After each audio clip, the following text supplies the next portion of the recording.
for us in law enforcement that we know what works and what doesn't work. When I get asked all the time about what's the harm, well, how many do you let across? And what's the threshold Yeah. that this country can afford? I mean, you looked at it, the numbers were they had spent in 1 year roughly $246 billion on welfare and assistance to all the immigrants that they let across in 1 year.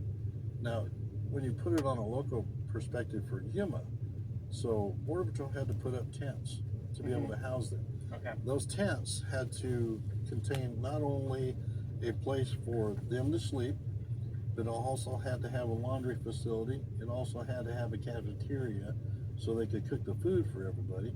And they also had to have storage to be able to outfit them with clothing.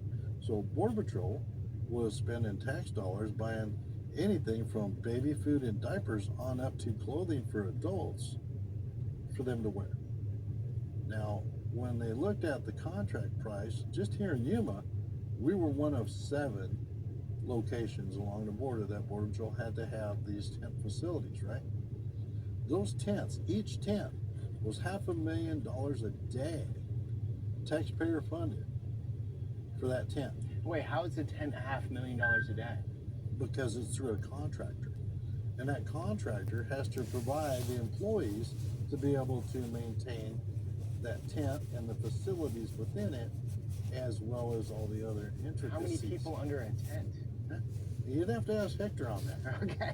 You know, That's wild. When you think about it, when they were apprehending almost 1,500 individuals a day, that tent had to hold all those people and the kids. Now, unaccompanied kids, that's even worse because then you have to have them out of sight and sound and housed separately from the adults, right?